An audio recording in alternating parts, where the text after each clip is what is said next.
하나 이야기의 시작. 안녕하세요. 저는 30살의 하나입니다. 평범하다고는 말할 수 없는 제 인생에서 가장 소중한 존재인 어린 딸과 함께 살아가고 있습니다.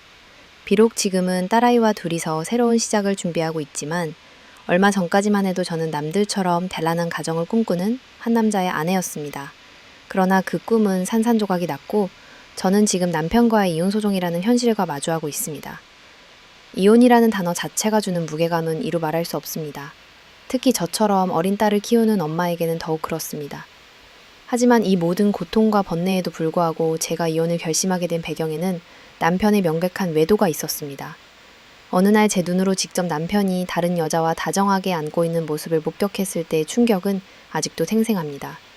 심장이 얼어붙는 듯한 기분, 세상이 무너져 내리는 듯한 절망감, 그리고 배신감에 몸서리 쳤습니다. 처음에는 믿고 싶지 않았습니다. 어쩌면 내가 잘못 본 것은 아닐까, 혹시 오해일 수도 있지 않을까 하는 신락 같은 희망을 붙잡으려고도 했습니다. 하지만 제 눈앞에 펼쳐진 현실은 너무나 잔인했고 남편은 그 사실을 당당하게 인정했습니다. 오히려 그는 제가 이혼을 요구하자 그 여자에게로 가겠다며 짐을 싸서 집을 나갔습니다. 그 순간 저는 깨달았습니다. 더 이상 이 남자와는 함께할 수 없다는 것을. 사랑과 신뢰가 무너진 관계는 더 이상 존재할 의미가 없다는 것을. 많은 사람들이 이혼은 실패라고 말합니다. 저 역시 처음에는 그렇게 생각했습니다. 하지만 지금은 다릅니다. 이혼은 실패가 아니라 더 나은 삶을 위한 용기 있는 선택이라고 믿습니다. 삼자투성이인 저를 치유하고 제 딸에게 더 건강하고 행복한 미래를 선물하기 위한 저의 절실한 노력이라고 생각합니다. 제 나이 30, 아직 젊다고도 할 수 있고 어리다고도 할 수 있는 나이입니다. 이혼이라는 큰 아픔을 겪었지만 저는 주저앉아 있을 수만은 없습니다. 저에게는 제가 삶의 전부인 어린 딸이 있기 때문입니다. 딸아이 앞에서 당당하고 굳건한 엄마의 모습을 보여주고 싶습니다. 그리고 이 아픔을 딛고 일어나 더욱 단단해진 하나로서 제2의 인생을 힘차게 시작하고 싶습니다. 물론 쉽지 않을 것입니다. 당장 아이를 키우며 혼자서 생활비를 벌어야 하는 현실적인 문제부터 사람들의 따가운 시선, 그리고 무엇보다도 이혼이라는 상처를 극복하는 과정이 저를 힘들게 할 수도 있을 것입니다. 하지만 저는 포기하지 않을 것입니다. 제 옆에는 저를 항상 응원해주는 소중한 딸이 있고 앞으로 펼쳐질 새로운 삶에 대한 희망이 있기 때문입니다. 이 이야기는 단순한 한 여인의 이혼 이야기가 아닙니다. 이는 상처를 딛고 일어서는 용기, 그리고 절망 속에서도 희망을 찾아나가는 한 인간의 성장 스토리입니다. 저의 이야기가 비슷한 아픔을 겪고 있는 다른 분들에게 작은 위로나마 될 수 있다면 그것만으로도 제 이야기는 충분한 가치를 가질 것입니다. 저는 이제 새로운 삶의 첫 페이지를 넘기고 있습니다. 이 길의 끝에 어떤 풍경이 펼쳐질지는 알 수 없지만 저는 굳건한 마음으로 한 걸음 한 걸음 나아갈 것입니다. 그리고 언젠가 제 딸아이에게 당당하게 말할 수 있는 날이 오기를 바랍니다. 엄마는 너를 위해 최선을 다했단다. 그리고 지금은 정말 행복하단다 라고 말입니다. 어린 시절의 아픈 그림자. 아버지의 부재. 제 24살의 어린 나이에 서둘러 결혼을 결정했던 데에는 분명한 이유가 있었습니다.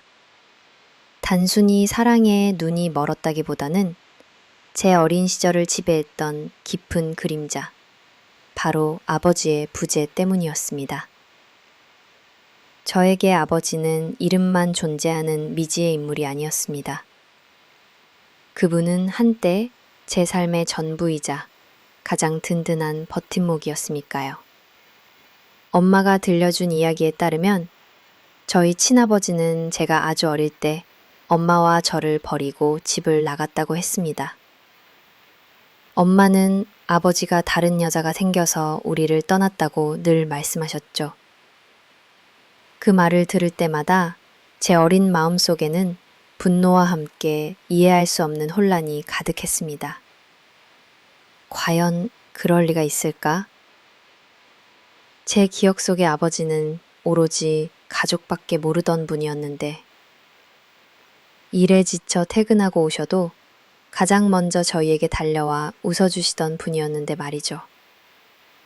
특히 제 기억에 가장 선명하게 남아있는 아버지는 제가 채 5살도 되지 않았을 무렵의 모습입니다. 어느 날 저녁, 아버지는 퇴근 후 피곤한 몸을 이끌고 부엌으로 가셨습니다. 라면을 끓여주시겠다고 하시며 냄비에 물을 올리고 잠시 화장실에 가셨죠. 그때 어린 저는 아빠 라면 내가 끓여줄 거야 하는 생각에 발판 삼아 상자를 밟고 가스레인지 위로 올라가려 했습니다. 어린 손으로는 잡히지 않는 냄비 손잡이를 겨우 붙들고 몸을 지탱하려던 순간 하필이면 냄비가 기울어지면서 쏟아졌고 아버지는 심한 화상을 입으셨습니다. 저는 그 어떤 상처도 잊지 않았지만 아버지는 그 사건 이후로 팔 전체에 흉터가 남게 되어 한여름에도 긴팔을 입고 다니셔야 했습니다. 그런 상황에서도 아버지는 저에게 하나야, 괜찮아? 다친 데는 없어? 라며 제 걱정부터 하셨던 분입니다. 자신의 고통보다 어린 딸의 안전을 먼저 생각했던 분, 그런 분이 어떻게 아무렇지도 않게 저희를 버리고 다른 여자에게 갈 수 있었을까요? 저는 그 말을 도저히 믿을 수가 없었습니다.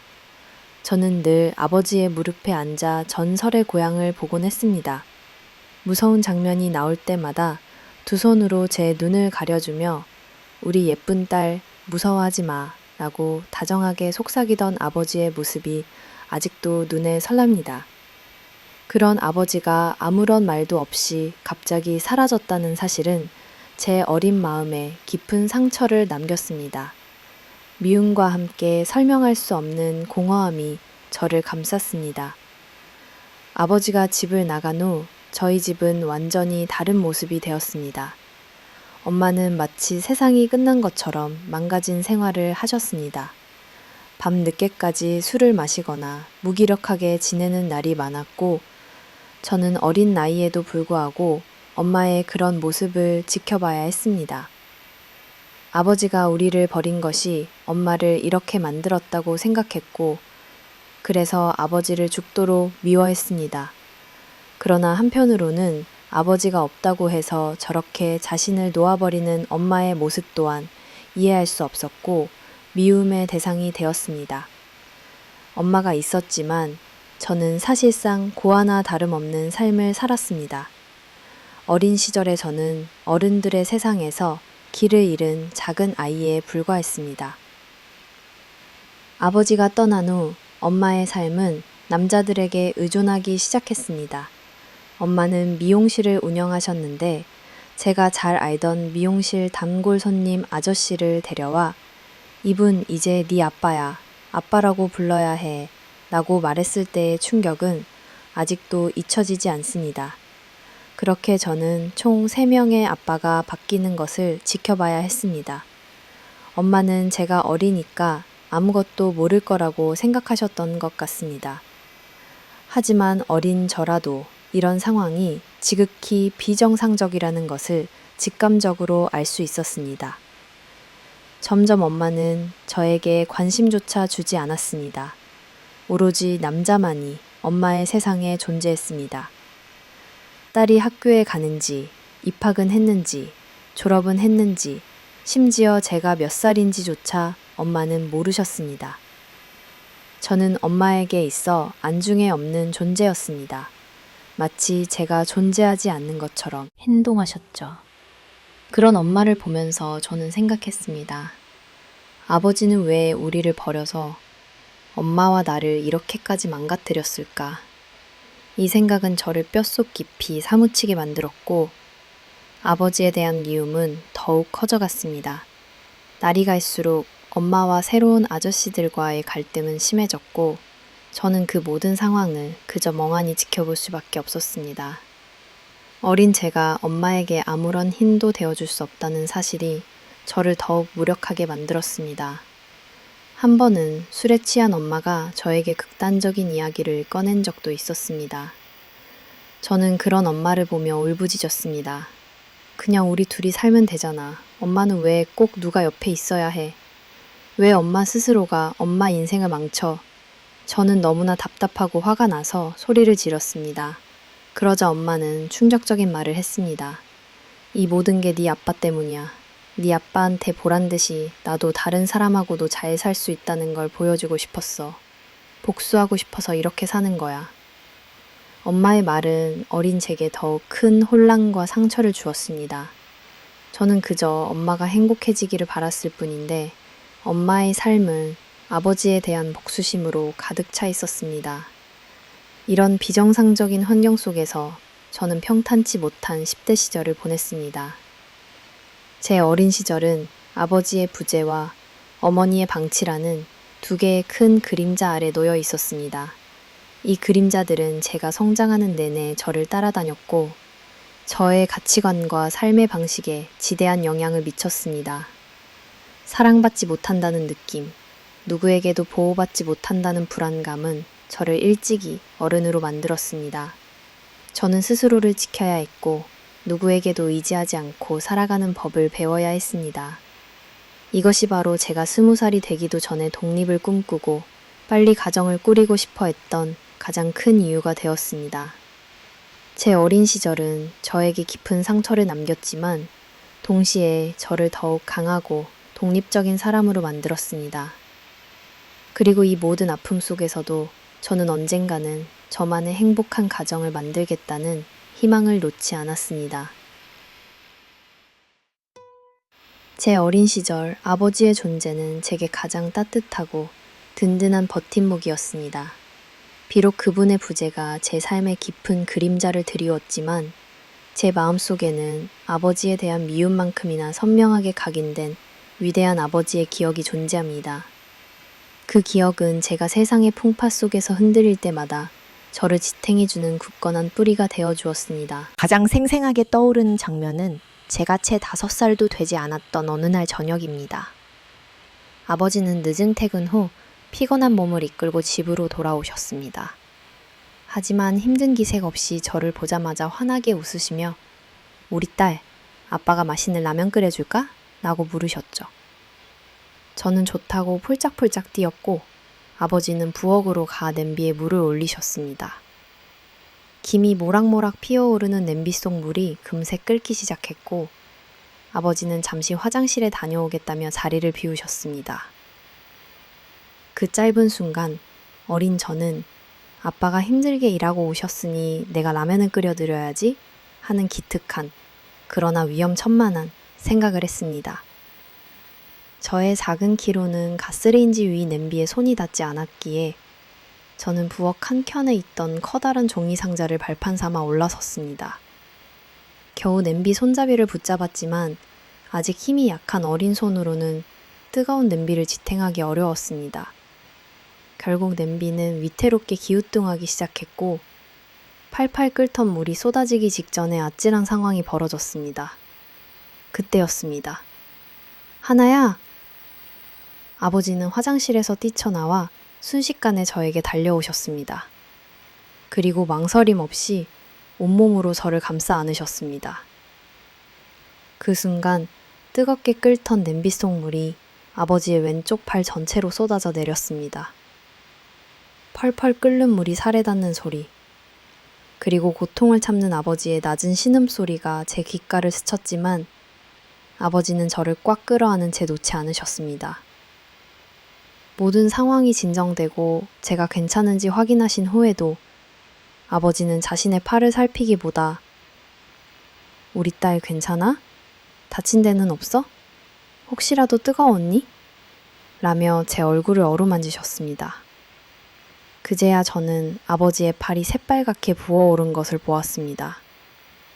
피부가 물집으로 뒤덮여 있었고 그 심각한 정도의 어린 저도 큰 충격을 받았습니다. 하지만 아버지는 고통 속에서도 저를 안심시키려 애쓰셨고 병원으로 가서는 저에게 혹시라도 트라우마가 생길까봐 오히려 저를 다독이셨습니다. 그 사건으로 아버지는 심각한 화상을 입으셨고 그 흉터는 평생 아버지의 몸에 남게 되었습니다. 여름에도 항상 긴 팔을 입고 다니셔야 했고 혹시라도 흉터가 보일까봐 늘 신경 쓰시는 모습을 보았습니다. 그럼에도 불구하고 아버지는 단 한 번도 그 사건에 대해 후회하거나 저를 원망하는 말을 하신 적이 없었습니다. 오히려 저를 지킬 수 있어서 다행이라고 말씀하시곤 했습니다. 저는 그런 아버지가 저와 엄마를 버리고 집을 나갔다는 엄마의 제 말을 도저히 이해할 수 없었습니다. 제 기억 속의 아버지는 오직 가족만을 생각하던 분이셨으니까요. 늘 제 옆에 계시며 저를 지켜주시고 사랑을 아낌없이 주시던 분이었습니다. 특히 아버지는 저와 함께 느도르 전설의 고향을 즐겨보셨습니다. 제가 무서워할 때마다 따뜻한 손으로 제 눈을 가려주시며 우리 딸, 무서우면 아빠한테 꼭 붙어 있어.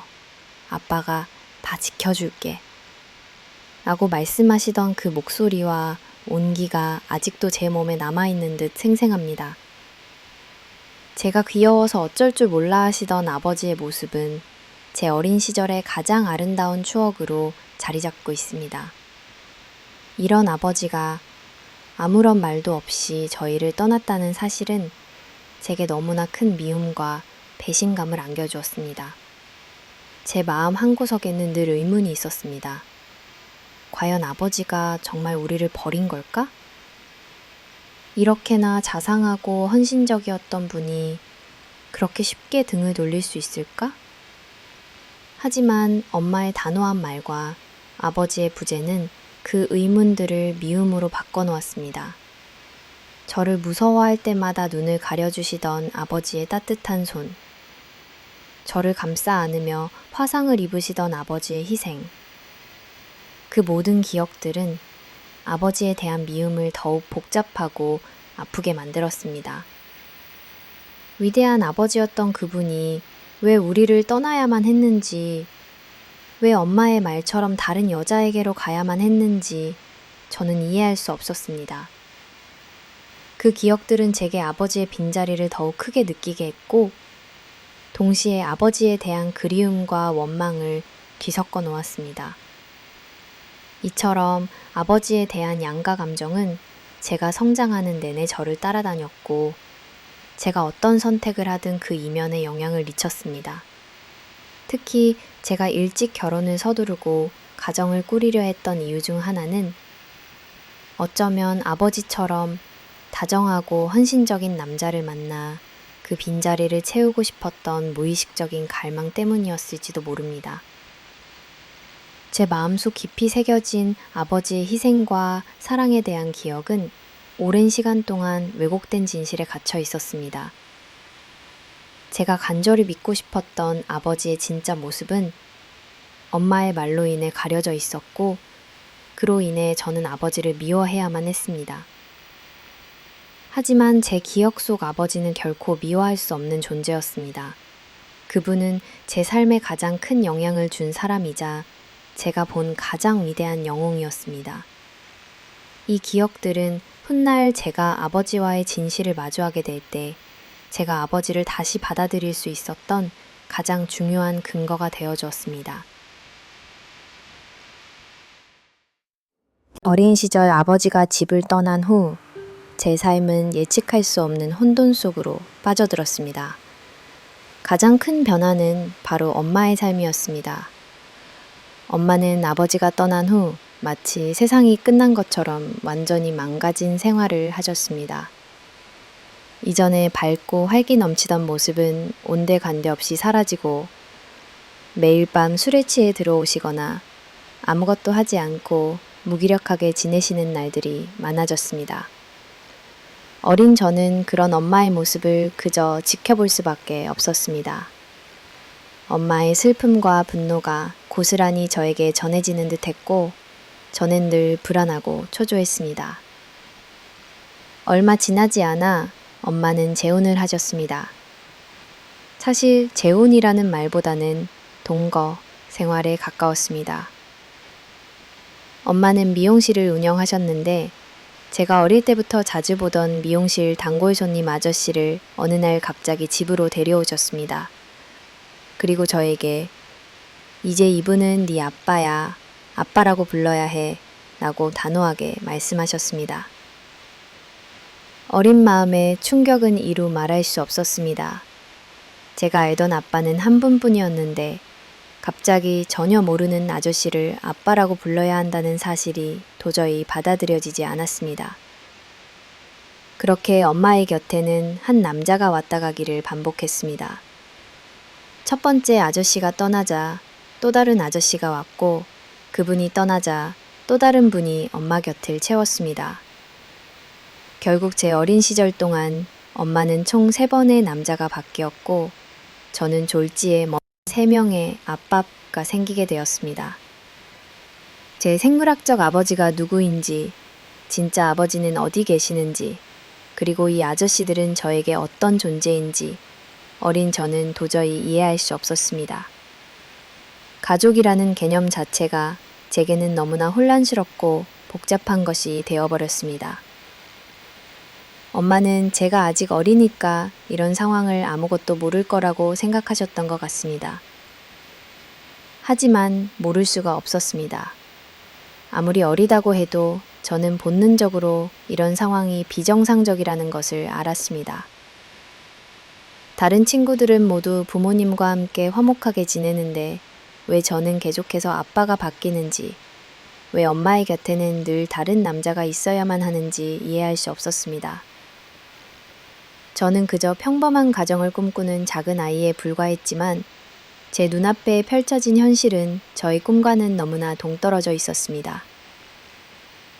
더욱 가슴 아팠던 것은 엄마가 점점 저에게 관심조차 주지 않으셨다는 것입니다. 엄마의 세상은 오로지 옆에 있는 남자뿐이었습니다. 딸이 학교를 제대로 가고 있는지, 입학은 했는지, 졸업은 했는지, 심지어 제가 몇 살인지조차 엄마는 모르셨습니다. 저는 엄마에게 있어 마치 안중에 없는 존재나 다름없었습니다. 제가 학교에서 돌아오든 아프든 슬프든 엄마는 남자와의 관계에만 몰두했습니다. 엄마의 사랑과 관심이 절실했던 어린 저는 점차 외로움과 소외감에 익숙해져야만 했습니다. 엄마가 저를 이렇게 방치하는 동안 저는 생각했습니다. 아버지는 왜 우리를 버려서 엄마와 나를 이렇게까지 망가뜨렸을까? 아버지에 대한 미움은 더욱 커져갔습니다. 그러나 동시에 아버지가 없다고 해서 저렇게 자신을 놓아버리고 어린 딸에게조차 무관심한 엄마의 모습 또한 도저히 용납할 수 없었고 엄마 역시 미움의 대상이 되었습니다. 엄마가 옆에 있었지만 저는 사실상 고아나 다름없는 삶을 살았습니다. 의지할 곳 없고 사랑받지 못하는 외로운 아이였습니다. 날이 갈수록 엄마와 아저씨들과의 갈등은 더욱 심해졌습니다. 술에 취해 고성을 지르거나 물건을 집어던지는 일이 다반사였고 저는 그런 싸움을 옆에서 지켜봐야 했습니다. 어린 저는 엄마에게 아무런 힘도 되어줄 수 없었습니다. 그저 두려움에 떨며 멍하니 지켜볼 수밖에 없었죠. 언젠가 한 번은 술에 취한 엄마가 저에게 극단적인 이야기를 꺼낸 적도 있었습니다. 저는 그런 엄마를 보며 울부짖었습니다. 엄마, 그냥 우리 둘이 살면 안 돼? 엄마는 왜 꼭 누가 옆에 있어야 해? 왜 엄마 스스로가 엄마 인생을 망쳐? 저는 너무나 답답하고 화가 나서 엄마에게 소리를 질렀습니다. 그러자 엄마는 충격적인 말을 했습니다. 이 모든 게 네 아빠 때문이야. 네 아빠한테 보란 듯이 나도 다른 사람하고도 잘 살 수 있다는 걸 보여주고 싶었어. 복수하고 싶어서 이렇게 사는 거야. 엄마의 말은 제 어린 마음에 깊은 상처를 남겼습니다. 엄마의 삶이 아버지에 대한 복수심으로 가득 차 있었고 제가 그 복수의 도구처럼 사용되고 있다는 생각에 너무나 슬펐습니다. 어린 제가 엄마의 복수심 때문에 이런 비정상적인 생활을 견뎌야 한다는 사실이 너무나 불공평하게 느껴졌습니다. 이런 악조건 속에서 저는 평탄치 못한 10대 시절을 보냈습니다.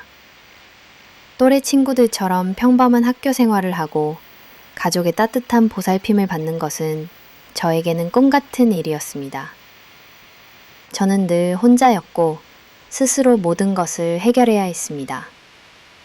사랑받지 못한다는 느낌, 누구에게도 의지할 수 없다는 불안감은 저를 일찍이 어른으로 만들었습니다. 저는 고등학교를 졸업하자마자 돈을 벌어서 독립해야겠다는 생각뿐이었습니다. 대학 생각조차 없었고 갈 엄두도 나지 않았습니다. 돈도 없었지만 무엇보다 하루빨리 이 지옥 같은 집에서 벗어나고 싶었으니까요. 엄마의 계속되는 남자들과의 관계, 그리고 저에 대한 무관심과 방치는 제게 지울 수 없는 상처와 함께 깊은 불신을 남겼습니다. 특히 가족이라는 울타리 안에서 보호받고 사랑받는다는 느낌을 거의 받아보지 못했기에 저는 쉽게 사람을 믿지 못하고 늘 경계하는 마음을 갖게 되었습니다. 제 어린 시절의 경험은 제가 나중에 결혼을 하고 가정을 꾸리는 방식에도 큰 영향을 미쳤습니다. 불완전한 가족 속에서 자란 저는 언젠가 저만의 완벽하고 행복한 가정을 만들겠다는 강한 열망을 품게 된 것입니다.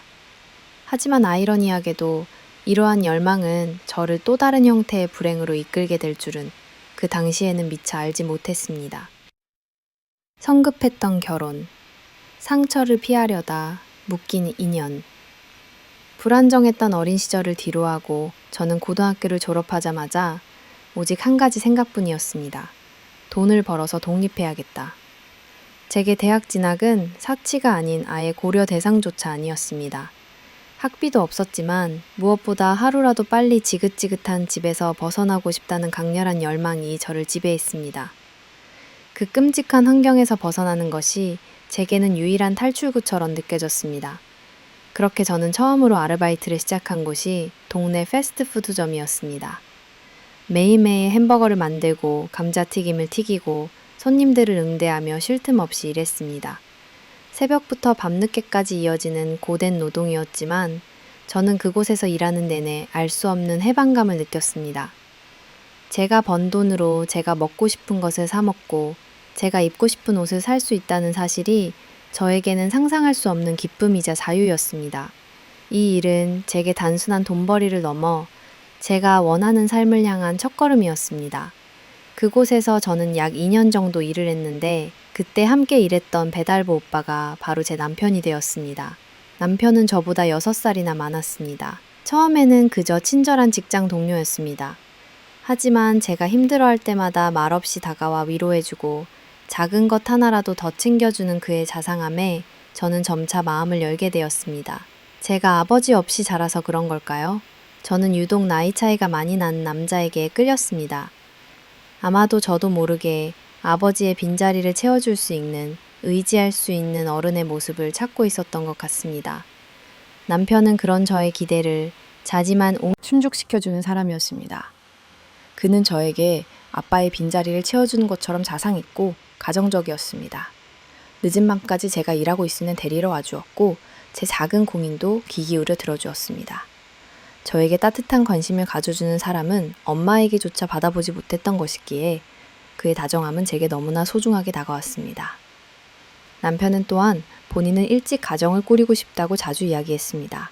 제가 불우한 가정 환경에서 자란 것을 알고 있었기에 그는 저에게 안정적인 가정을 선물해주고 싶다고 말했습니다. 그의 말은 저의 깊은 곳에 자리 잡은 상처를 어루만져 주었고 저는 그의 진심을 믿었습니다. 그와 함께라면 저도 남들처럼 평범하고 행복한 가정을 꾸릴 수 있을 것이라는 희망을 보았습니다. 그렇게 우리는 2년 정도 연애를 하고 결혼을 했습니다. 제가 24살이었고 남편은 30살이니 한창 결혼 정년기이기도 했습니다. 제 주변에서는 너무 빨리 결혼하는 거 아니냐, 좀 더 천천히 해도 되지 않겠냐며 걱정 어린 조언을 해주었습니다. 하지만 저는 속으로 이렇게 생각했습니다. 엄마와 구질구질하게 사는 것보다 차라리 일찌감치 결혼해서 내 가정을 꾸리는 게 나을 거야. 저는 엄마와의 불안정한 관계에서 벗어나고 싶은 마음이 너무나 간절했기에 남편과의 결혼이 그 유일한 탈출구라고 여겼습니다. 심지어 엄마조차도 저를 무슨 짐덩어리 떠넘기듯 결혼에 재촉했습니다. 사돈댁에서도 그게 속 편하다니 얼른 시집이나 가거라. 마치 제가 귀찮고 성가신 존재라도 되는 양 저를 밀어내는 엄마의 말은 저에게 또 다른 상처를 주었습니다. 하지만 저는 그 상처를 애써 외면하고 결혼을 추진했습니다.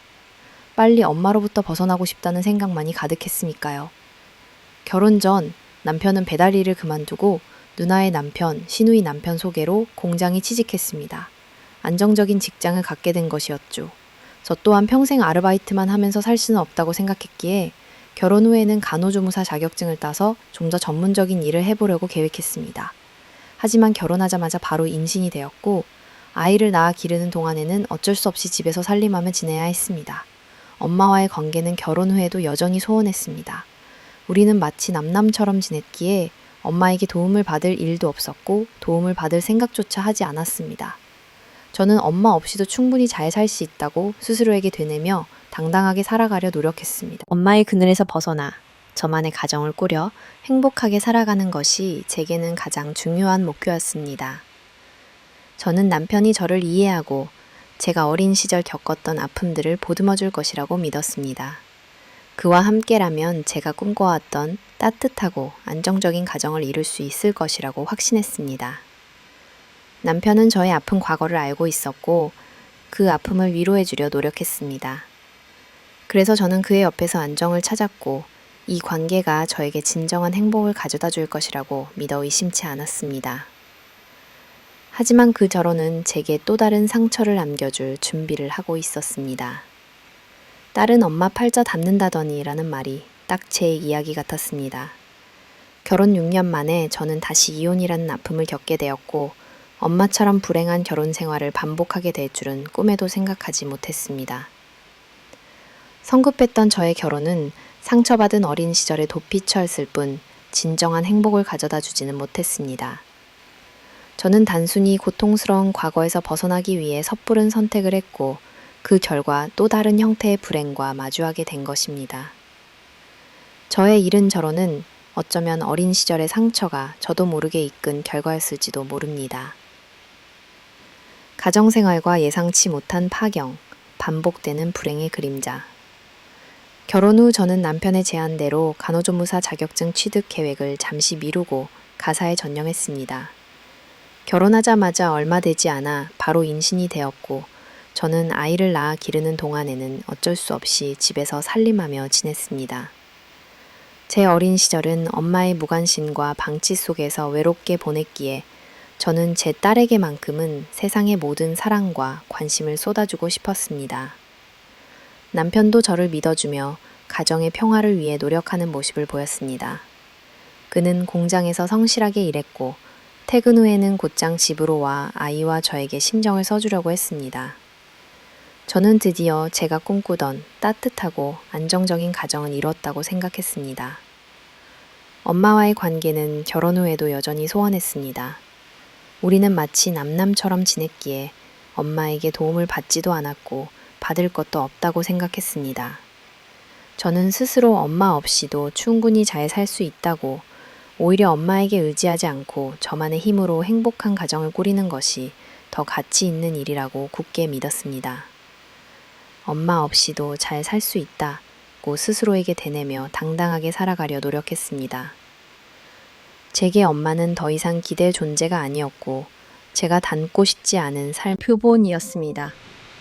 저는 엄마의 그늘에서 벗어나 완벽하게 독립적인 삶을 살고자 했습니다. 결혼 초기는 나름대로 행복했습니다. 남편은 제가 꿈꾸던 자상하고 가정적인 모습 그대로였습니다.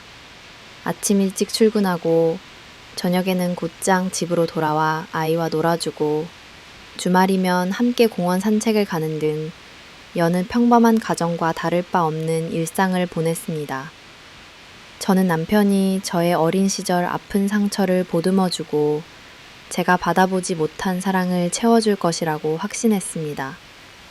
딸아이가 태어나면서 제 삶은 더욱 풍요로워지는 듯 했습니다. 아이의 작은 손을 잡고 행복하게 웃는 남편의 모습을 볼 때면 저는 모든 과거의 아픔이 치유되는 듯한 기분을 느꼈습니다. 하지만 행복은 그리 오래가지 않았습니다. 결혼 생활은 겉으로는 평온해 보였지만 서서히 균열이 생기기 시작했습니다. 처음에는 사소한 다툼이었습니다. 남편의 늦은 귀가 혹은 불성실한 태도에 대한 잔소리가 잦아졌습니다. 남편은 공장 일이 힘들다며 짜증을 내기 시작했고 이전에 다정했던 모습은 점차 사라져 갔습니다. 저는 육아와 가사로 지쳐 있었기에 남편의 변화에 더욱 예민하게 반응했습니다.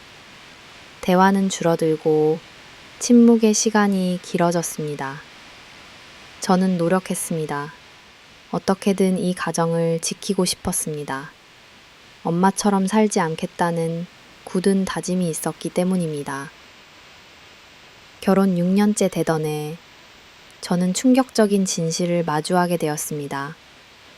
우연히 남편의 휴대폰에서 다른 여자와의 은밀한 메시지를 발견한 것입니다. 처음에는 믿고 싶지 않았습니다.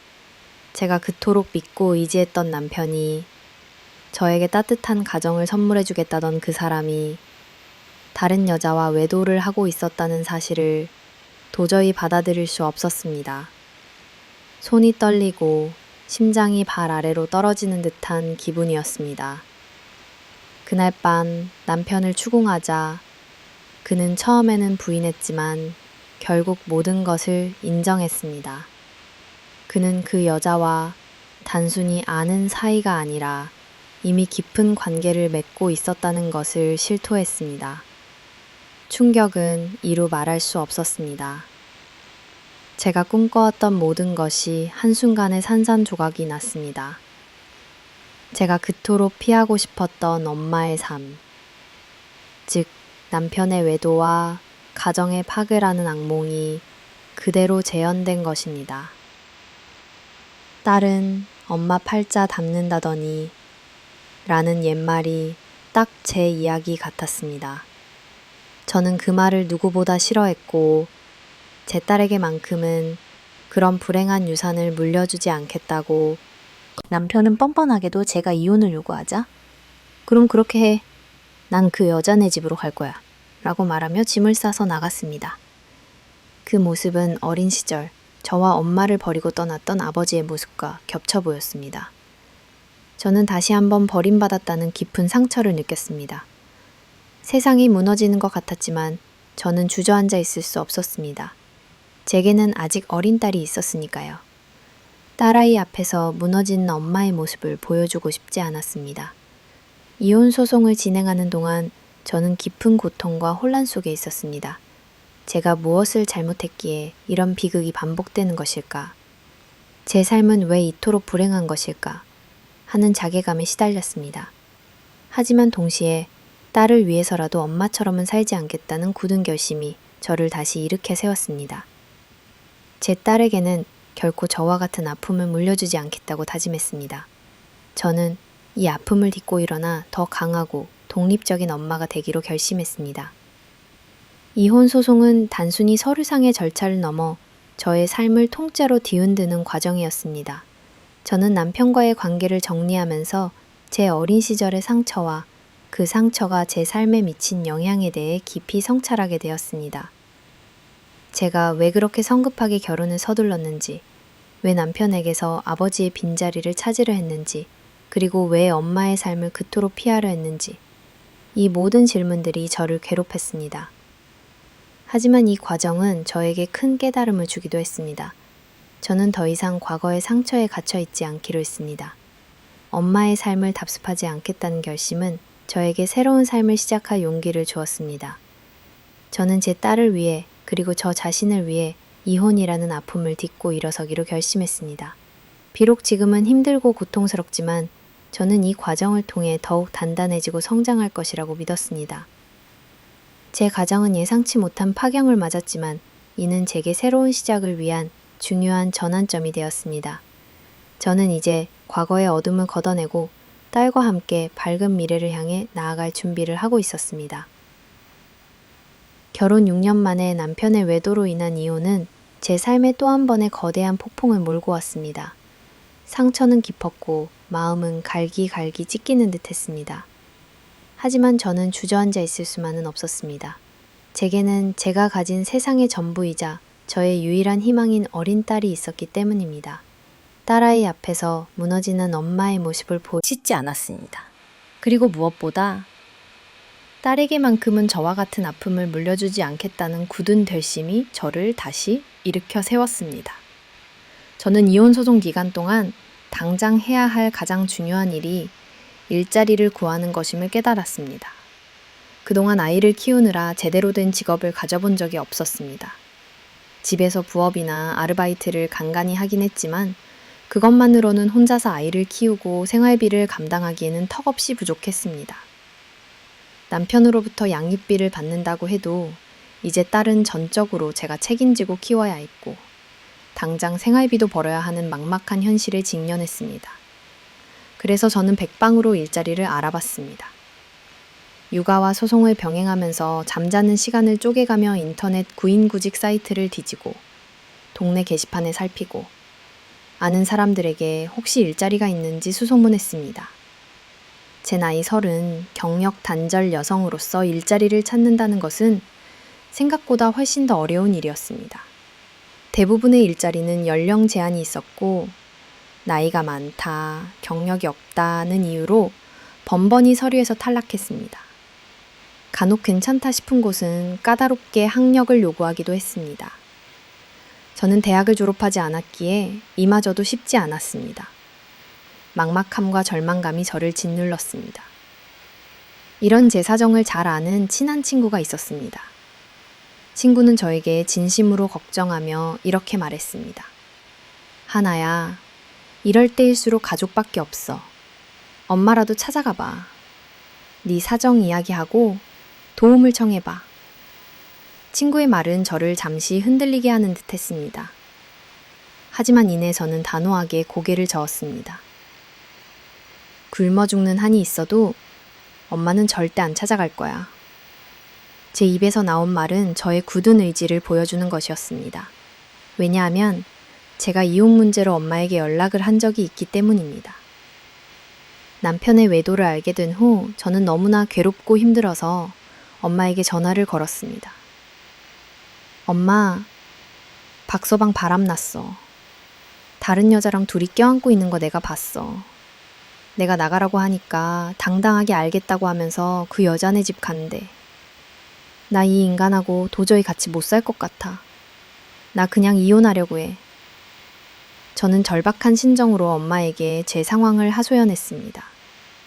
제가 기댈 곳은 엄마밖에 없다고 생각했으니까요. 하지만 엄마의 대답은 제 기대를 산산조각 냈습니다. 엄마는 너무나 냉정하게 말씀하셨습니다. 너도 뻔한 길을 가는구나. 6년 살았으면 오래 살았네. 그리고 이혼하는 건 네 일이지. 내 일이냐? 알아서 해. 엄마의 목소리에는 어떤 연민이나 동정심도 없었습니다. 오히려 귀찮다는 듯한 짜증 섞인 말투였습니다. 그 순간 저는 깨달았습니다. 이런 엄마에게 무슨 부탁을 하고 무엇을 기대하겠는가. 엄마는 이미 저에게서 아무런 의미 없는 존재가 되어버린 지 오래라는 것을. 저는 엄마에게서 더 이상 그 어떤 위로나 도움도 받을 수 없다는 것을 뼈저리게 느꼈습니다. 그 이후로 저는 엄마와의 관계를 완전히 단절했습니다. 제 삶에서 엄마의 존재를 지워버리기로 결심했습니다. 제가 독립하자마자 엄마를 안 보고 살 작정으로 살아왔으니 엄마에게 기대할 것도 없었고 앞으로도 그럴 것이라고 스스로에게 다짐했습니다. 저는 혼자서 모든 것을 이겨내야 한다는 것을 알고 있었습니다. 딸을 위해서라도 제 스스로의 존엄성을 위해서라도 누구에게도 의지하지 않고 자립해야 한다고 생각했습니다. 일자리를 찾아 헤매던 저는 다시금 인터넷 구인구직 사이트를 뒤적였습니다. 그러나 여전히 대부분의 일자리는 제게 너무 높은 문턱이었습니다. 연령 제한, 학력 제한, 경력 요구. 저 같은 경력 단절 여성에게는 취업의 문이 너무나 좁았습니다. 지치고 힘들 때마다 이대로 포기해야 하나 하는 생각이 들기도 했습니다. 하지만 딸아이의 해맑은 얼굴을 볼 때마다 저는 다시 힘을 냈습니다. 포기할 수 없어. 딸을 위해서라도 내가 반드시 일어서야 해. 저는 제 자신에게 끊임없이 되뇌었습니다. 나는 엄마처럼 살지 않을 거야. 내 딸에게는 결코 이런 불행한 삶을 물려주지 않을 거야. 이 다짐은 저에게 엄청난 원동력이 되었습니다. 힘들고 지칠 때마다, 포기하고 싶을 때마다 이 다짐이 저를 붙잡아 주었습니다. 저는 제 딸 앞에서 당당하고 굳건한 엄마가 되고 싶었습니다. 딸에게 삶의 희망과 용기를 줄 수 있는 그런 엄마가 되고 싶었습니다. 이혼 소송과 함께 시작된 구직 활동은 저에게 정신적으로나 육체적으로나 엄청난 부담을 주었습니다. 하지만 저는 이를 피하지 않고 정면으로 부딪히기로 결심했습니다. 제 삶의 가장 밑바닥에서 다시 시작한다는 마음으로 어떤 일이라도 가리지 않고 열심히 하겠다고 다짐했습니다.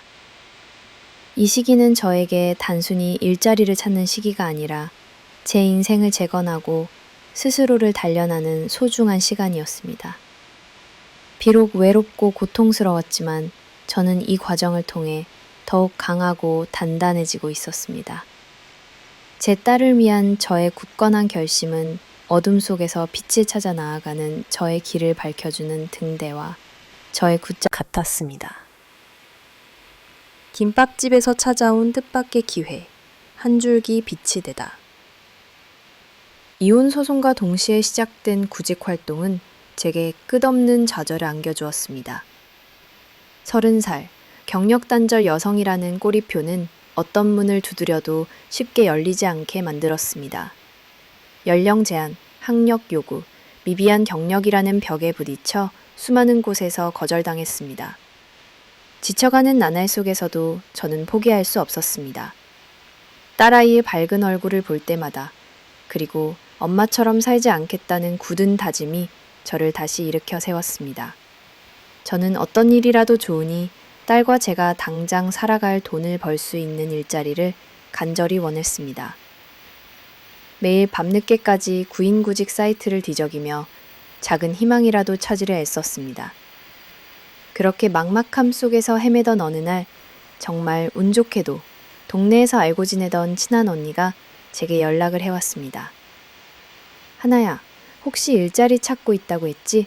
마침 우리 동네에 새로 오픈하는 김밥집이 있는데 사람을 구한대. 너 한번 가볼래? 언니의 말은 어둠 속에서 한 줄기 빛처럼 느껴졌습니다. 저는 지푸라기라도 잡는 심정으로 언니의 말을 경청했습니다. 언니는 그 김밥집이 이미 다른 동네에서 엄청난 인기를 끌고 있어서 이번에 분점을 새로 냈다고 설명했습니다. 인기가 정말 많아서 손님들이 줄을 서서 먹을 정도래. 그래서 이번에 2번째 분점을 냈다고 하더라. 사장님도 엄청 좋으시다고 소문났어. 언니의 이야기는 저에게 희망을 주었습니다. 제 집에서 거리가 좀 있었지만 저는 망설일 필요도 없이 무조건 한다고 대답했습니다. 언니, 저 설거지라도 할 수 있어요. 어떤 일이든 괜찮으니 시켜만 주세요. 저는 간절했습니다. 무엇이든 할 수 있다는 의지로 가득 차 있었습니다. 언니는 빙긋 웃으며 저를 다독였습니다. 아마 거기 사장님도 잘해주실 거야. 그 사장님이 남자분인데 정말 대단하신 분이래. 이번 달에만 분점을 2개씩이나 냈다고 하더라고. 그러니 너도 가서 열심히 잘해봐. 언니는 저에게 격려를 아끼지 않았습니다. 저는 언니에게 몇 번이고 고맙다고 인사했습니다. 언니, 이 은혜 잊지 않을게요. 정말 열심히 할게요. 저는 언니의 도움에 깊이 감사하며 제게 찾아온 이 기회를 절대 놓치지 않겠다고 다짐했습니다. 그렇게 저는 면접을 보기 위해 40분을 걸어 김밥집으로 향했습니다. 낯선 길이었지만 제 발걸음은 가볍고 희망에 차 있었습니다. 이번에는 꼭 붙어야 해. 여기서부터 내 삶을 다시 시작하는 거야. 김밥집에 도착했을 때 아이처럼 사장님이라는 분께서 직접 면접을 보신다고 하셨습니다. 문을 열고 들어서자 생각보다 넓고 깨끗한 주방이 눈에 들어왔습니다. 그리고 안쪽 사무실에서 한 남자분이 걸어 나오셨습니다. 언니의 말처럼 사장님은 남자분이셨는데 인상이 푸근하시고 좋으셨습니다. 첫인상부터 호감 가는 분이셨죠. 미소 띤 얼굴로 저를 맞이해 주시는 모습에서 편안함과 너그러움이 느껴졌습니다. 목소리도 부드러우셨고 왠지 모르게 저를 편안하게 해주는 분위기가 있었습니다. 아, 언니 말대로 정말 좋은 분이시구나. 저는 내심 안도하며 준비해간 이력서를 사장님께 조심스럽게 건넸습니다. 사장님은 이력서를 받아드시더니 웃으시며 말씀하셨습니다. 아이고, 이건 뭐 그냥 약식으로 보는 거예요. 이거 가지고 일을 안 시킨다거나 하는 건 아니니까 걱정 마세요. 그의 말에 저는 조금 긴장이 풀렸습니다. 사장님은 제 이력서를 가볍게 훑어보시는 듯 했습니다. 저는 조심스럽게 사장님의 눈치를 살피며 그의 표정을 읽으려 애썼습니다. 혹시라도 마음에 안 들어 하시면 어쩌지? 나이가 많다고 생각하시면 어쩌지? 온갖 생각이 머릿속을 스쳐 지나갔습니다. 그런데 사장님은 처음에는 쓱 보시더니 이내 점점 더 자세히 보시기 시작하는 것이었습니다. 한 페이지 한 페이지 넘기며 집중하는 그의 표정에 저는 괜히 사람 긴장되게 만들었습니다. 사장님의 눈길이 제 이력서에 적힌 한 글자 한 글자에 머무는 것 같았습니다. 저는 침을 꿀꺽 삼키며 사장님의 눈치만 보고 있었습니다. 불안함과 함께 알 수 없는 기대감이 교차했습니다. 저는 회심의 미소를 지으며 사장님을 쳐다봤습니다. 그리고 그때 딱 눈이 마주쳤습니다. 사장님은 아무 말도 없이 저를 한참 동안 쳐다보시는 것이었습니다. 그의 눈빛에는 어떤 깊은 감정이 담겨 있는 듯 했습니다. 내가 뭘 잘못했나? 혹시 이력서에 이상한 점이라도 있나? 제 속으로는 온갖 추측이 난무했습니다. 짧은 시간이었지만 마치 몇 년의 시간이 흐른 듯 길게 느껴졌습니다. 그러더니 이내 사장님은 고개를 푹 숙이고는 갑자기 눈물을 흘리기 시작하는 것이었습니다. 저는 너무나 깜짝 놀라 자리에서 벌떡 일어설 뻔했습니다. 사장님, 아니 왜 그러세요? 무슨 일이 있으세요? 당황한 저는 조심스럽게 물었습니다. 사장님은 흐느끼는 소리를 내며 두 손으로 제 팔을 잡으셨습니다. 그리고 떨리는 목소리로 제 인생을 송두리째 뒤흔 듯 한마디를 내뱉으셨습니다. 지영아, 내가 네 아빠다. 그 순간 제 세상은 정지하는 듯 했습니다. 아빠라니? 이게 무슨 말이지? 저는 말을 더듬으며 되물었습니다. 네? 아빠라니요? 그게 무슨 말씀이세요? 사장님은 제 이력서에 적힌 생년월일과 이름을 가리키며 말씀하셨습니다. 여기 쓰여진 이름 한자, 지혜지, 빛나향, 길원의 지원이란 이름 내가 지은 거다. 그리고는 셔츠 소매를 걷어 올려 팔을 보여주셨습니다. 그 팔에는 어릴 적 제가 뜨거운 물을 쏟아 화상을 입었던 선명한 화상 자국이 있었습니다. 그제야 모든 퍼즐 조각이 맞춰지는 듯 했습니다. 제 기억 속 아빠의 팔에 있던 그 흉터. 수십 년이 흘렀지만 저는 그 흉터를 또렷이 기억하고 있었습니다. 아빠가 맞았습니다. 제 어린 시절 불쑥 사라졌던 그 아빠가 지금 제 눈앞에 사장님이라는 이름으로 서 있었습니다. 어떻게 아빠를 여기서 만나게 된 건지, 이런 우연이 세상에 존재할 수 있는 건지, 저는 믿기지 않는 현실에 그저 얼떨떨하고 멍하니 서 있을 수밖에 없었습니다. 제 인생의 가장 절박한 순간, 저는 가장 뜻밖의 장소에서 잃어버렸던 가족을 다시 만나게 된 것입니다. 이 김밥집은 제게 단순히 일자리를 넘어 제 잃어버린 과거와 현재를 이어주는 기적의 장소가 되었습니다. 운명적인 재회, 잃어버린 아버지를 다시 만나다 김밥집 사장님이 흘린 눈물과 함께 내뱉은 지영아, 너 내가 네 아빠다 라는 말은 내 머릿속을 맴돌며 현실감을 잃게 만들었다. 심장이 쿵하고 내려앉는 듯했고 온몸의 피가 차갑게 식는 것 같았다. 아빠? 지금 이 사람이 내 아빠라고? 나는 혼란스러운 마음에 말을 더듬으며 되물었다. 네? 아빠라니요? 그게 무슨 말씀이세요? 사장님은 내 이력서에 적힌 생년월일과 이름을 손가락으로 가리켰다. 여기 쓰여진 이름 한자 지혜지, 빛나향, 길원의, 지원이란 이름 내가 지은 거다. 그의 목소리는 여전히 떨리고 있었지만 그 말 한마디 한마디는 내 가슴을 깊숙이 파고들었다. 내 이름은 엄마가 지어준 것이라고 늘 알고 있었는데 아빠가 지어준 이름이라니.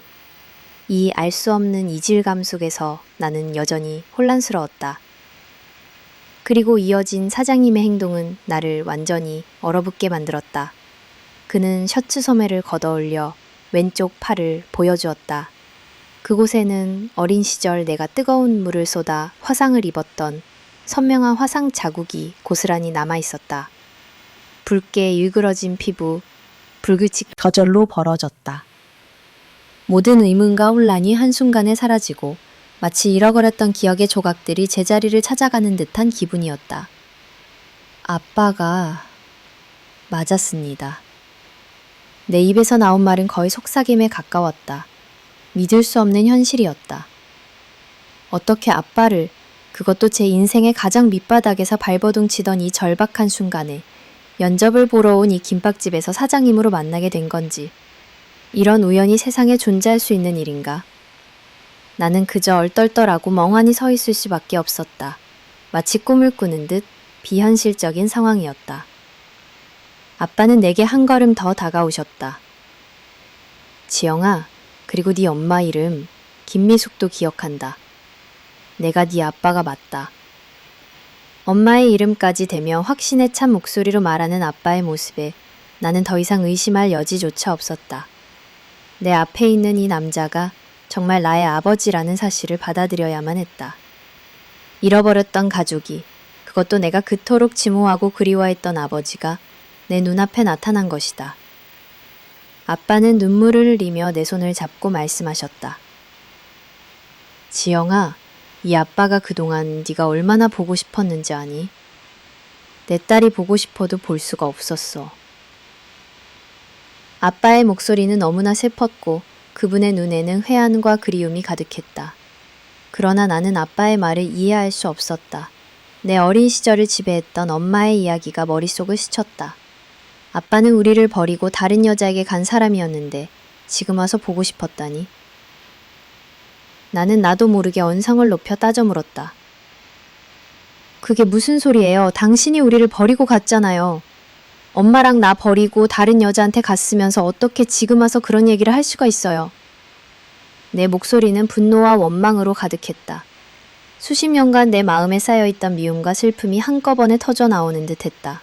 내 말에 아빠의 눈은 휘둥그레지며 크게 당황하는 기색이 역력했다. 뭐?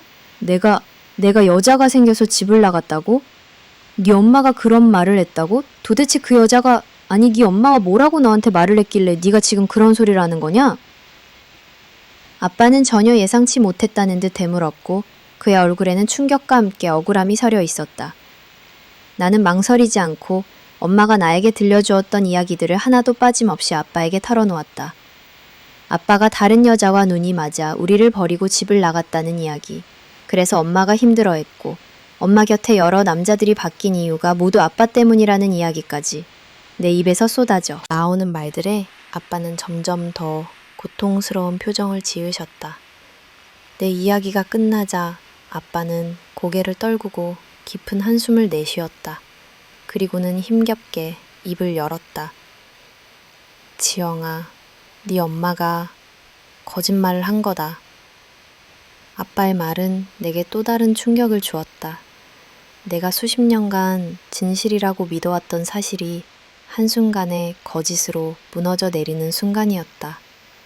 아빠는 내가 알고 있던 것과는 정반대의 사실을 이야기해 주셨다. 원래는 엄마가 미용실 손님과 바람이 났고 아빠가 그 사실을 알고 먼저 이혼을 요구했다고 했다. 그리고 나를 데려오려 했지만 그때 하필이면 IMF 외환 위기가 터지는 바람에 아빠가 직장을 잃고 실직자가 되었다고 했다. 경제적으로 무너진 아빠가 나를 데려올 형편이 되지 못하자 미용실을 하던 엄마가 자연스럽게 나를 양육하게 된 것이라고. 아빠는 나를 버린 것은 자신이 아니라 내 엄마라고 했다. 그 당시 아빠는 이혼까지 하고 실직자가 되어 안 해본 일이 없을 정도로 손에 잡히는 대로 일을 하셨다고 했다. 낮에는 공사장에서 막노동을 하고 밤에는 식당에서 설거지를 하며 하루하루를 버텼다고 했다. 그 와중에도 아빠는 지영이를 꼭 데리고 올 거다라는 생각으로 죽기 살기로 일하셨다고 했다. 그리고 아빠는 아침 저녁으로 지하철역 앞에서 김밥을 파셨다고 했다. 친할머니에게 어깨너머로 김밥 싸는 법을 배워 직접 만들어서 팔기 시작했다고 했다. 그렇게 길거리에서 팔던 김밥이 지금은 이렇게 큰 프랜차이즈 체인점까지 낼 정도로 아빠는 사업에 큰 성공을 거두신 것이었다. 언젠가 널 데리러 간다는 생각에 여태까지 혼자 살면서 가게 운영에만 힘썼다는 아빠의 말에 나는 가슴이 미어지는 듯했다. 아빠가 다른 여자랑 눈이 맞아 집을 나갔다는 엄마의 말은 새빨간 거짓말이었다. 심지어 엄마는 아빠와 간간히 연락을 하고 있었고 아빠는 내가 시집간 것도 알고 계셨다고 했다. 하지만 아빠가 나를 만나지 못했던 것은 오로지 엄마의 이간질 때문이었다. 엄마는 아빠에게 네 딸이 널 얼마나 증오하는지 아니?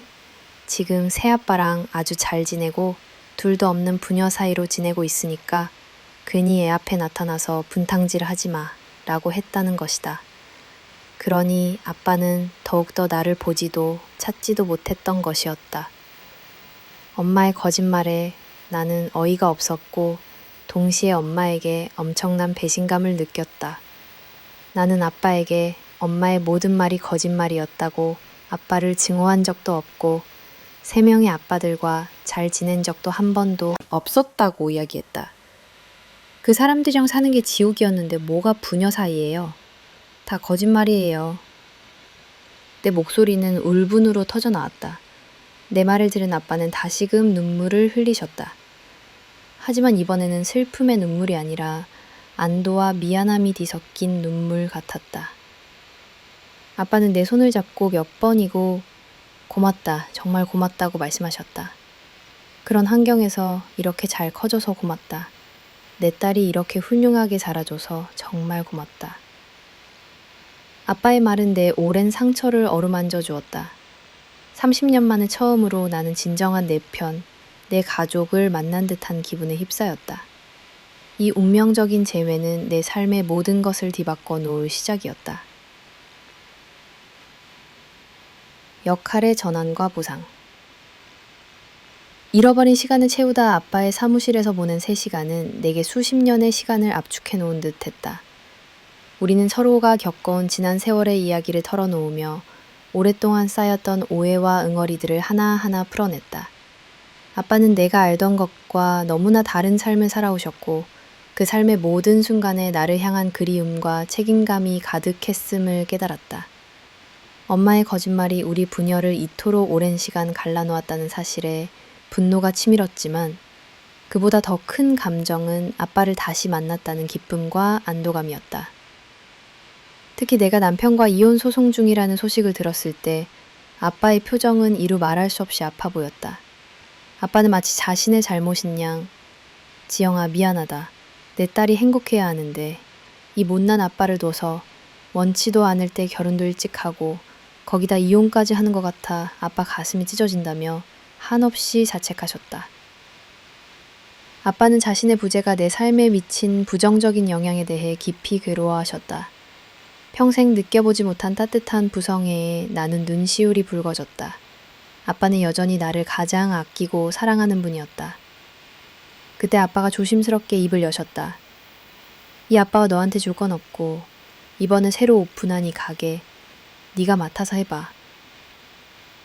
아빠의 제안에 나는 놀라움을 금치 못했다. 내가 일자리를 구하는 것도 버거운 상황이었는데 가게를 맡아달라니 너무나 황송하고 비현실적으로 느껴졌다. 아빠는 진지한 표정으로 말씀을 이어가셨다.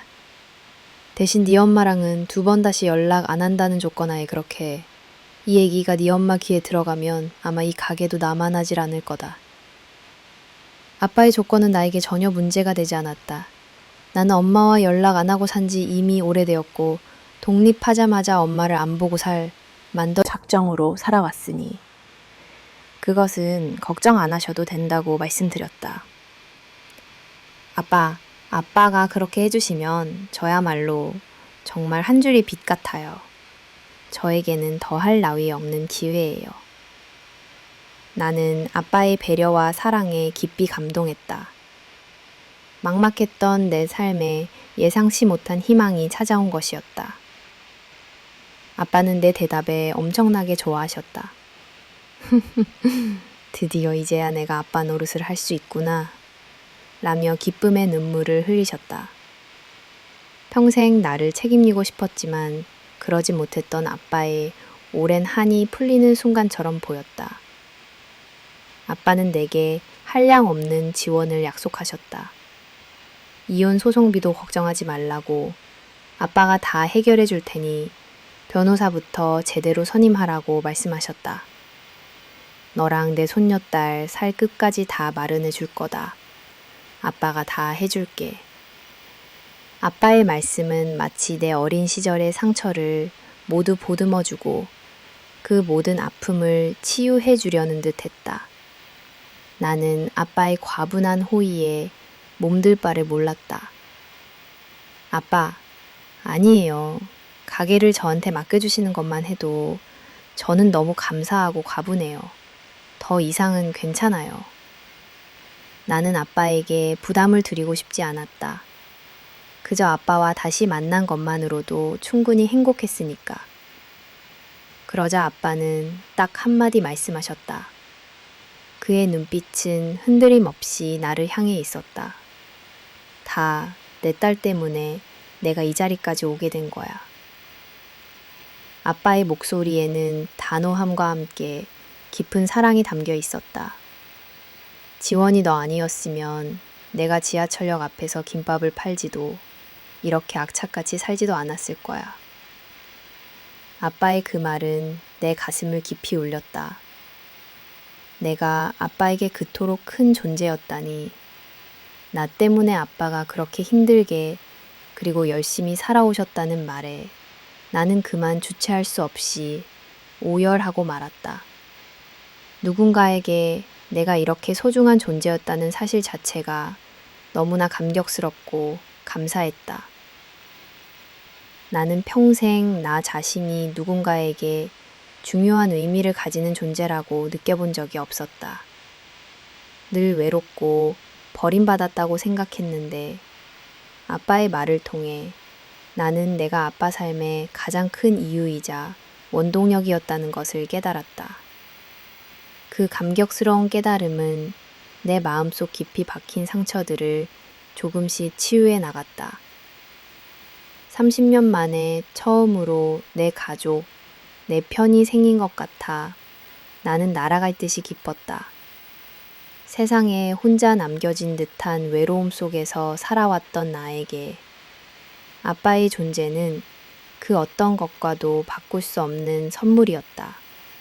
든든한 아빠의 품에 안기자 나를 언컨디셔널하게 사랑하고 지지해준 아빠가 생겼다. 아빠는 그 자리에서 바로 변호사에게 전화해서 내 이혼 소송을 책임져달라고 말씀하셨다. 그리고 가게 운영에 필요한 모든 서류와 절차를 나에게 알려주셨다. 그는 내가 김밥집을 맡아 잘 운영할 수 있도록 아낌없는 지원을 약속하셨다. 재정적인 지원뿐만 아니라 정신적인 지지까지. 아빠는 잃어버린 30년의 시간을 한꺼번에 보상해 주려는 듯했다. 나는 아빠와의 재회 이후 내 삶이 180도 달라졌음을 실감했다. 막막했던 미래에 밝은 빛이 드리워졌고 더 이상 홀로 외로이 싸우지 않아도 된다는 사실에 안도했다. 아빠는 내게 삶의 희망과 용기, 그리고 무엇보다 진정한 가족의 의미를 되찾아 주셨다. 나는 이제 아빠의 사랑을 받으며 딸과 함께 행복한 미래를 그려나갈 수 있게 되었다. 이 역할의 전환은 단순한 경제적 지원을 넘어 내 영혼의 깊은 치유와 회복을 가져다 주었다. 나는 이제 진정으로 행복한 삶을 시작할 준비가 되었다. 종종 재상, 빔이 되어 주었고 나는 아빠의 품에서 비로소 안정을 찾았다. 하지만 나의 행복은 그리 오래가지 못했다. 이 기적 같은 소식이 엄마와 전 남편의 귀에까지 들어가게 되었다. 그리고 마치 약점을 놓치지 않고 달려드는 하이에나처럼, 아니 그보다 더 지독한 거머리 같은 인간들이 나에게 들러붙기 시작했다. 그들은 내가 잘된 것을 축하하기 위함이 아니었다. 오직 나의 아빠가 가진 재력이라는 새로운 기회를 노리고 접근하는 비열하고 탐욕스러운 존재들이었다. 가장 먼저 나를 찾아온 것은 전 남편이었다. 그동안 양육비도 제대로 주지 않고 외도로 나를 철저히 배신했던 그가 갑자기 연락을 해왔다. 처음에는 아이 때문에 할 말이 있다며 접근하더니 이내 내가 아빠의 김밥집을 맡게 되었다는 소식을 듣고는 태도가 180도 달라졌다. 그는 내가 운영하는 김밥집에 찾아와 온갖 아청과 알랑방귀를 끼기 시작했다. 하나야, 정말 잘 됐어. 자기는 이렇게 성공할 줄 알았어. 역시 자기는 능력이 있잖아. 그는 예전에는 들은 적 없는 찬사를 늘어놓았다. 솔직히 우리 다시 합치는 건 어때? 아이도 아직 어리고 우리 잘 맞춰보면 다시 행복하게 살 수 있을 거야. 그의 뻔뻔함에 나는 할 말을 잃었다. 자신 때문에 가정이 파탄났는데 이제 와서 내가 잘 되니 다시 합치자고? 역겨움이 치밀어 올랐다. 그는 내가 아빠의 재산을 물려받았다고 생각하는 듯 했다. 내 얼굴을 보며 하게 하는 그의 눈빛 속에는 돈에 대한 탐욕만이 번뜩였다. 그때 마침 가게에 들르셨던 아빠가 전 남편의 그런 비열한 모습을 보게 되셨다. 아빠의 얼굴은 순식간에 굳어졌고 싸늘한 눈빛으로 전 남편을 응시하셨다. 마치 슈퍼히어로가 등장하는 순간 같았다. 아빠는 더 이상 망설이지 않으셨다. 나를 보호하기 위해, 그리고 내가 겪었던 모든 고통에 대한 복수를 대신이라도 해주시려는 듯 아빠는 전 남편을 데리고 가게 밖으로 나갔다. 그리고는 아주 후되게 눈물을 쏙 빼놓으셨다. 나는 가게 안에서 아빠와 전 남편의 대화를 들을 수는 없었지만 아빠의 단호한 목소리와 전 남편의 비굴한 태도가 느껴졌다. 잠시 후 전 남편은 얼굴이 새빨개진 채 눈물을 뚝뚝 흘리며 가게를 도망치듯 빠져나갔다. 그의 뒷모습은 그야말로 비참함 그 자체였다. 나는 아빠 등 뒤에 서서 마치 4살 먹은 아이처럼 전 남편을 빤히 쳐다봤다.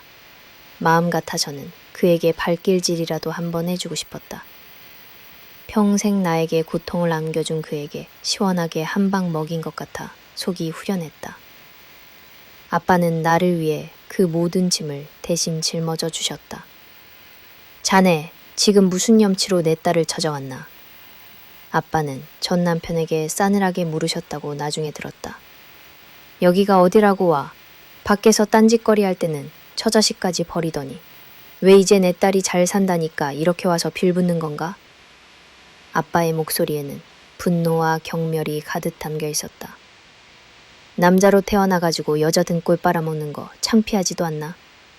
내 딸이 자네랑 결혼한다고 했을 때 내가 그 자리에 없었던 게 아주 천추의 한이야. 자네는 분리수거도 안 되는 쓰레기니까 2번 다시 내 딸 앞에 나타나서 피눈물 흘리게 하면 내가 가만 안 둘 거야.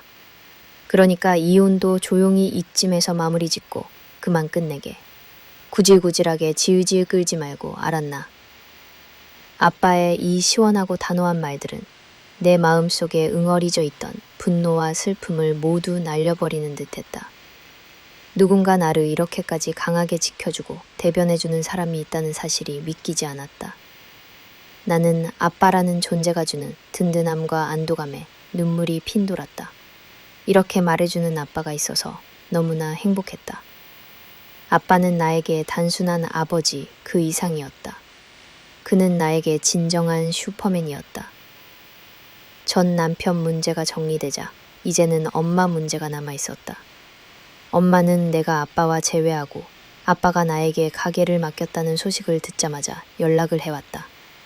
그녀는 내게 온갖 회유와 협박을 가했다. 내 아빠가 예전에는 다 나 때문이라고 했어. 지영아, 우리 모녀 사이를 이간질하는 거야. 너 바보같이 넘어가지 마. 엄마는 내가 아빠에게 복수하려는 도구로 이용되고 있다고 주장했다. 심지어 아빠의 재산을 노리고 접근했다고 비난하기도 했다.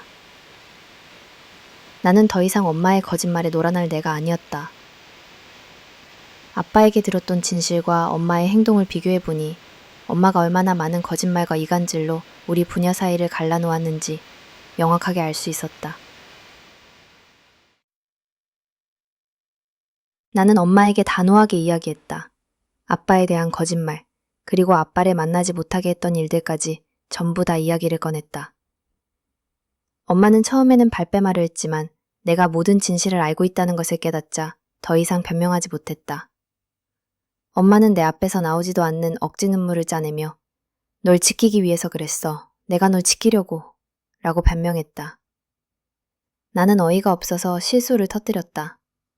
말도 안 되는 변명하지 마세요. 나를 지키려고 했던 사람이 그따위로 살았어요? 내가 엄마한테 그냥 우리 둘이 살면 안 되냐고 했을 때 엄마는 나보다 그 아저씨들을 선택한 거라고요. 그때 나는 이미 엄마에게 버려진 사람이라고요. 나는 쌓여왔던 모든 분노를 터뜨렸다. 나는 엄마에게 돌이킬 수 없는 강을 건넜다고, 이제 2번 다시 얼굴 보고 연락하는 일 없었으면 좋겠다고 단호하게 말했다. 나의 결심은 확고했다. 더 이상 엄마의 거짓말과 비정상적인 삶에 얽매이고 싶지 않았다. 그러자 엄마의 더러운 성격이 어디 가겠는가. 그녀는 내 면전에 갖은 욕을 퍼부으며 내가 그따위로 얼마나 잘 사는지 볼 거야. 두고 봐. 라고 악담을 퍼부었다. 나는 그런 엄마를 향해 마지막 말을 남겼다. 엄마야말로 돌아가실 때까지 혼자 외롭게 늙으세요. 나는 더 이상 엄마에게 어떤 미련도 남아있지 않았다. 그동안 나를 괴롭혔던 모든 관계의 끈을 끊어내는 순간이었다. 그렇게 나는 아주 비열하기 짝이 없는 두 인간, 즉 전 남편과 엄마를 모두 물리쳤다. 이제 내 삶에는 오직 아빠와 딸, 그리고 나 자신만이 존재한다. 나의 슈퍼맨 아빠 덕분에 나는 비로소 진정한 평화와 행복을 찾을 수 있게 되었다.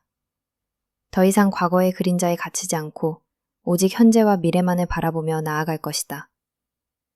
이 과정은 힘들었지만 나를 더욱 단단하고 독립적인 사람으로 만들어주었다. 동이 새로운 행복과 맺은 말, 이제는 꽃게만 걷기를. 그렇게 저는 제 삶을 옥죄던 2명의 비열한 인간, 즉 전 남편과 엄마를 모두 물리쳤습니다.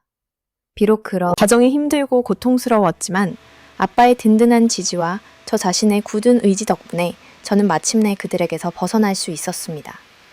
이제 제 삶에는 과거의 상처를 되새기게 하는 그림자는 더 이상 존재하지 않습니다. 오직 아빠와 사랑스러운 딸, 그리고 저 자신만이 남아 평화로운 새 페이지를 써 내려가고 있습니다. 지금 저는 아빠가 제게 맡겨주신 김밥집을 성실하게 운영하고 있습니다. 아침 일찍 가게 문을 열고 신선한 재료로 맛있는 김밥을 만듭니다.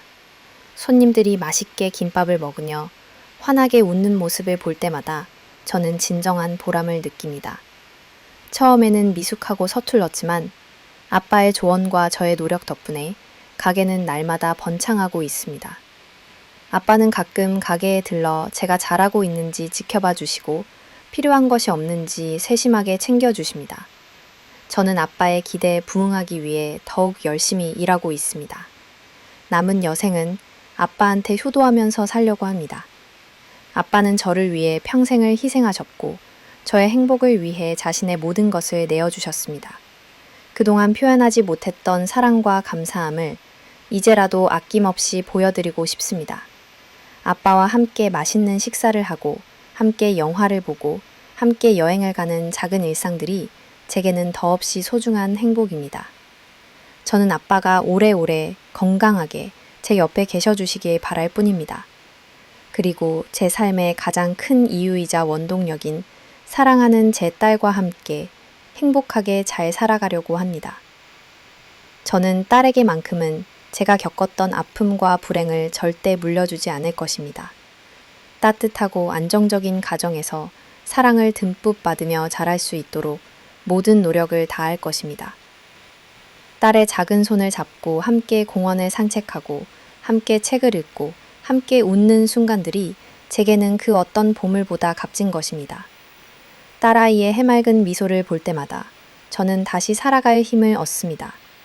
딸은 제게 희망이자 미래입니다. 저는 항상 행복한 가정에서 자란 친구들이 너무나 부러웠습니다. 부모님의 사랑을 듬뿍 받으며 아무런 걱정 없이 해맑게 웃는 친구들의 모습을 볼 때마다 저는 늘 외로움과 소외감을 느꼈습니다. 왜 나에게는 저런 평범한 행복조차 허락되지 않을까 하는 생각에 밤새 뒤척이기도 했습니다. 하지만 이제는 저도 그들 못지않게 행복한 삶을 살 수 있어서 너무나 기쁩니다. 비록 돌아오는 길은 험난했지만 저는 마침내 제가 찾던 행복을 손에 쥐었습니다.